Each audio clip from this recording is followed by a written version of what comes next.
I'm so on the limit. I had to stop at this bus station to sit. My legs really hurt. Some roads are legendary. The brutal cobblestones of Paris Roubaix, the relentless climbs of the Tour of Flanders. The Hell of the North finally returns. Arenas where cycling history was written. It's an adventure, it's a trip through cycling history. Now they form the stage for a different kind of race. Now it's really raining. A 1,200 kilometer bikepacking race through Belgium, the Netherlands and northern France. No team cars, no support, just you, the bike and the elements, through wind, rain and endless suffering. I was pretty broken yesterday. Race is on. Only the strongest and the most skilled riders will survive. In a race like this, the sleep deprivation pushes body and mind to the limit. Come on, Hendrik. This is the classic story. A test of endurance, resilience and pure willpower. One of the hardest things I've ever done. And this is how it unfolded.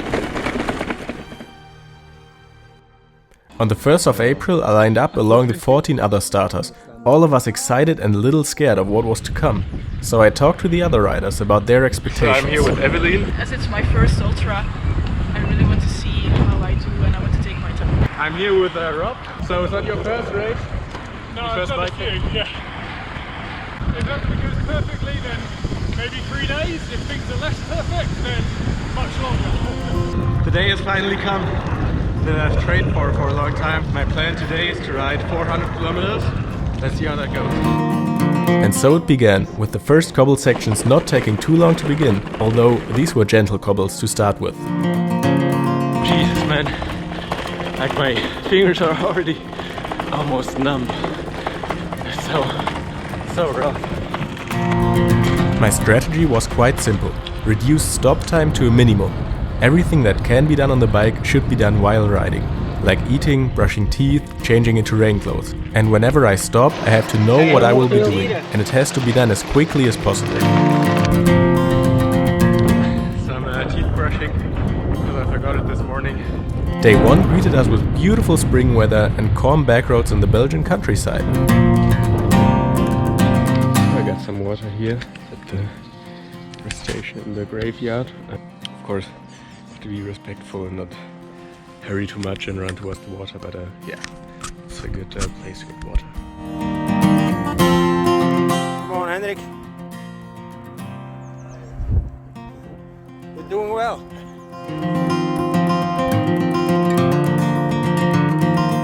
I've ridden 6 hours, 150 kilometers around, so I'm pretty much, yeah, according to my plan.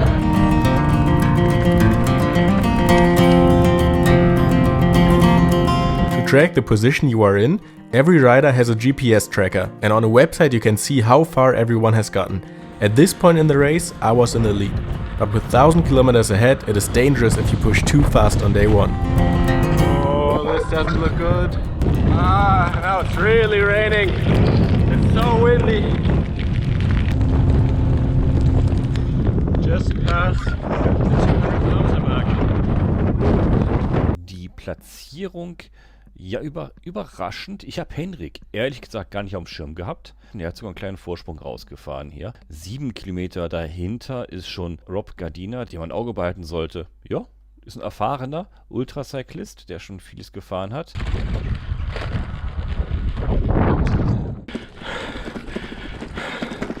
This is the Camelback, 17% cobblestones. Bone-shaking cobbles below them, and here comes Wout van Aert. How are you doing? Yeah, alright. All right. I love the sun, yeah. 200 kilometers, second time Camelback. Yeah, I'm kind of enjoying the... No, I'm feeling good. Next Plug Streets and then the hell. Yeah, then, yeah, that's what I'm fearing, yeah.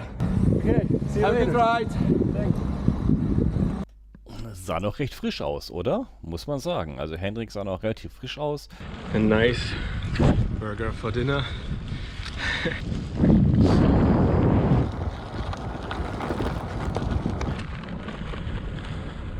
Wow, it's the Roubaix Velodrome. This is crazy.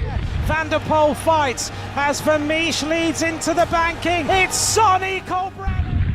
seen this on TV so many times. People are being crowned the victor of Paris Roubaix. Paris Roubaix ist halt bekannt für seine richtig heftigen Kopfsteinpflasterpassagen. So these are the Roubaix cobbles. Ah, they're rough.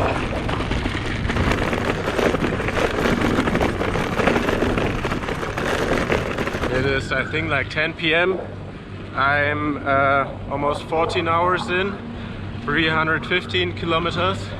I'm starting to feel a bit tired and my throat is itching, which is not so nice. I'm at the Arenberg forest, the Paris Roubaix.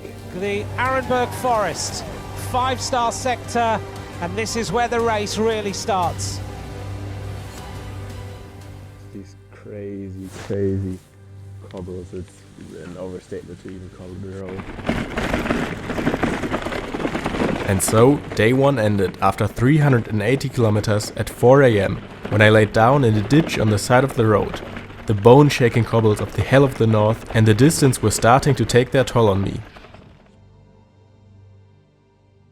Good morning. It was super cold because of the wind last night. I think I almost didn't sleep at all. I spent 4 hours on the ground. As you can see, I was ahead for most of the first day, but as we crossed into northern France, my advantage got a bit smaller. Rob went to sleep a bit earlier than me after 300 kilometers, and I went on into the night. But that also meant Rob got up earlier than me and passed me at my sleeping spot, which I heard, and then I got going really quickly and tried to chase him the entire morning, and I finally caught him after a few hours. Good morning. How far are we in? Nearly 500, yeah. How's your day been going? It's tough. I was happy when the Roubaix cobbles were done. I did also come off on one of the sections. Really? The really muddy section. Yeah, it was. Yeah. And I knew I was going down, so I threw myself and rolled and landed in mud. So it was very soft, but also very muddy. Fuck. So it was fine. The bike was fine. Yeah. But you can have a plan, and it never goes to plan. Yeah. Now it's 3 or 4 hours into day 2. Well, I get in first position. But it's a really hard day. It's lots of steep climbs, it's raining, it's windy. My throat is really sore. Henrik zum Beispiel hat sich auch gemeldet mit alles tut ihm weh, Hände, Füße, Arme, Schultern. The Tour of Flanders passed here on Sunday, where I watched them fly by. It's now time for me to hit the Quaremont.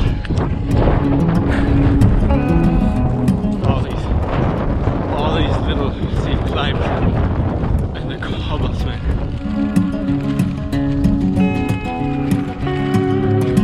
The Koppenberg. It is so steep. It's so wet. Maybe I can. I'll try to get up without pushing. I didn't make it without pushing. 22% on wet cobbles is just, yeah, no way I'm getting up there. It is raining, it is windy, and it's miserable. Such a long way to go. Fuck this fucking wind. It's flat, I'm going like 40 kilometers an hour. I just tried to eat and I couldn't really swallow, like really getting sore on the saddle.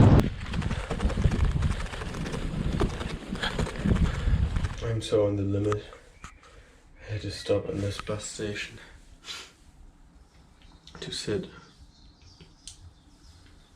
My legs really hurt. My throat is really sore as well. The view von Gerardsbergen. Schöne Grüße von Henrik und Rob. Das sind die beiden, die hier die Spitze anführen derzeit. Hier seht ihr es.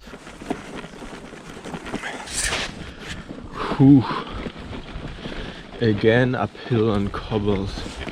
I arrived in Leuven, 14 hours, 260 kilometers. It's 1 AM and I'm actually gonna sleep in a hotel tonight.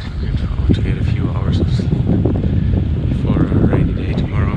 And so the second day ended. It was a really rainy day and we rode all around Flanders and then passed south of Brussels. And Rob and I kept passing each other, so it was really close. Again, he went to sleep earlier and I went to sleep a little later in Leuven. But once again, he got up earlier, so I had to spend the morning with catching up. Good morning. I had 4 hours of sleep in the hotel. I slept like a rock. No dreams, just passed out. And when the alarm rang, I didn't know where I was for like half a minute. Yeah, the sleep deprivation is really hitting right now. My body is, and the riding is actually like in automatic mode. And my mind is not fully there. Schlafmangel ist ein Thema, der wirkt sich jetzt aus bei vielen Fahrern, der Schlafmangel. Am Anfang ist man ein bisschen Adrenalin gesteuert, man gibt ein bisschen Gas, will vorne mit dabei sein, schläft ein bisschen weniger, meistens so 4 Stunden.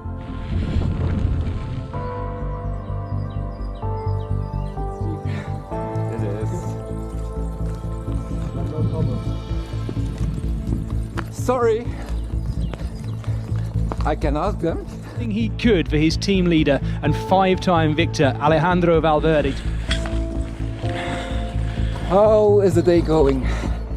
Pretty good. I mean, the rain is annoying and the wind.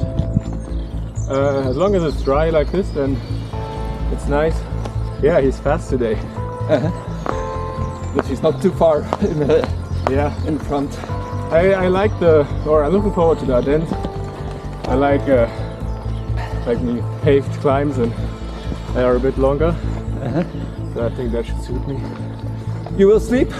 I'm not sure. I mean, I have to see how I feel and how the weather is. Did Rob say he's gonna sleep? He said it's a race and he will watch you. You were also twisting my words because when we met up, you said, "Oh, Bart says you're definitely going to ride all the way through the night," and I was like, "No, I only said I'd ride through if you rode through." I needed to make a good Exactly. So when I woke up in the morning, I was about 25 kilometers behind Rob, but I felt pretty good and so I worked my way into the advantage. It still took me until the afternoon to catch him, and meanwhile we also finished the final cobbled passages, and after the famous Mur de Huy, the race led us into the Ardennes, which meant bigger climbs, longer climbs, and now it would get really tough. Okay, it is day 3. Rode 9 hours so far, about 185 kilometers. And in total, there is, I rode 850, so there's 350 left. He is currently 10 kilometers away from me. I started the day 25 kilometers behind him.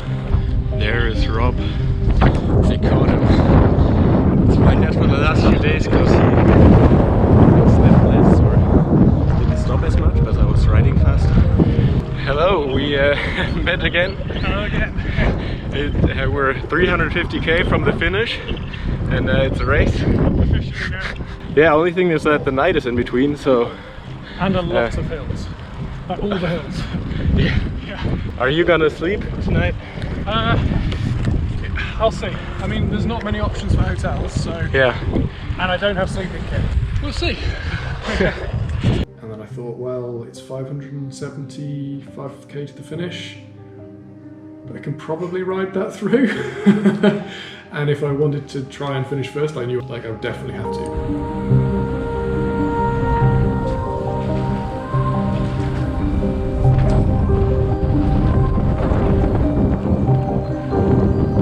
These are the Ardennes. Yeah, it's much hillier than the rest of Belgium and very, very pretty. So the question now is if I go sleeping or not. It's about 300 kilometers left to the finish. There's a lot that can happen in 300 kilometers. So from this point on, these were the race tactics. We had both already ridden almost 300 kilometers that day, and my idea was to ride the entire thing to the end. But what if Rob went sleeping, recovered super well, and I got so tired that he would pass me before the finish line? Option number 2 would be that I go sleeping, try to recover, and then ride really fast to catch Rob before he makes it to the finish. Or the third option, we both go sleeping at some point, and from then on it's just a matter of who rides their bike the quickest will win the race.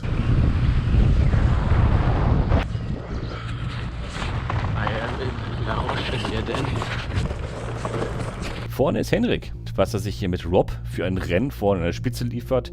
Sie haben ja noch knappe 300 Kilometer zu fahren. Da kann noch richtig viel passieren. So in the evening of day 3 I had really good legs and I really enjoyed the climbs in the Ardennes. So I worked up an advantage of about 2 hours. And then I decided to go to sleep in a hotel for 3 hours, not knowing what Rob would do. So when I woke up in the morning, first thing I did was checking the GPS map, and I saw that Rob was 35 kilometers ahead. Because I cycled past your hotel and I thought, right, clock starts now. And at that point I knew the race was on. Rob is, I think, 35 kilometers in front of me. 270 left in total. I'm ready. Now I gotta ride fast, especially the climbs. It's the territory where I can make up the time. I'm ready. Good morning. He was half an hour ago here? No, out on Stockö, so On where? 40k further. Further? He's 40k in front of you. Really? Okay. Yeah. Okay then. So Yeah. Does he not sleep at all? until now, not no. Morning, day 4. Got up at 1:30 a.m. after 3 hours sleeping. It has rained the entire morning so far, first 5 hours, and it's supposed to rain the entire day. Yeah, at some point the rain just gets through the rain clothes. Rob was 40 kilometers ahead of me when I got up at 1:30. Now he's like 25 ahead. So I think I'm doing pretty good. I have to keep it up. Henrik ist noch gut dabei. Er hat mir noch heute Mittag noch in Nachricht geschrieben, kommt nämlich noch was ebenso Schwieriges hinzu. Das Wetter. The race is on, man. I'm pushing it up every climb now. I trust my body and I trust that I'm strong. I'm gonna make it. I'm gonna win this. Race is on.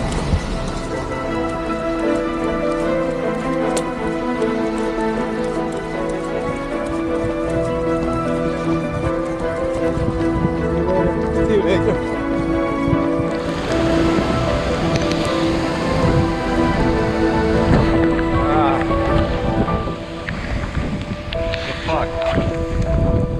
And so I gave everything I had to chase Rob. I knew I had a chance because I think the sleep deprivation was catching up to him. But it was a miserable day on the bike. I got up at 1 a.m. and it rained for 8 hours straight, and it was just hill after hill after hill. And finally, with 130 kilometers to go, I caught up to him. There was this nice moment where I caught up to him and we both made a stop at a supermarket, both completely soaked and exhausted. And so we kind of just had breakfast together at the supermarket. And then the race went on for the final 100 kilometers. The bad thing about meeting there was that was when like the chase kind of finished, but we still had a long way to ride. It rained a lot again. Now finally the sun is out. It rained so much here, all the roads are basically flooding. The last hills of Amstel Gold, super steep. 3 kilometers to go. Then I'm gonna finish this crazy fucking race. It really took everything out of me today. Almost 5,000 meters of elevation gain. Started at 1:30 a.m. Go, Henrik. My knee is fucked. Your knee is fucked. Yeah, completely. You can get in my camper. I bring you to the finish line. I'm gonna ride at this point. But I rode so hard on all the climbs today that now it's fucked. But tomorrow you can rest. Yeah, tomorrow I can rest. That'll be nice.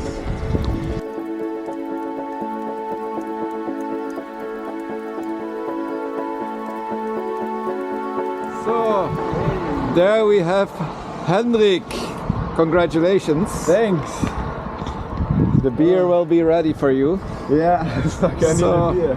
Congratulations, you're the first on your first bikepacking. Fuck yeah. What do you think now? That was so hard. Like today in the morning, it was raining from like 2 a.m. until 10 a.m.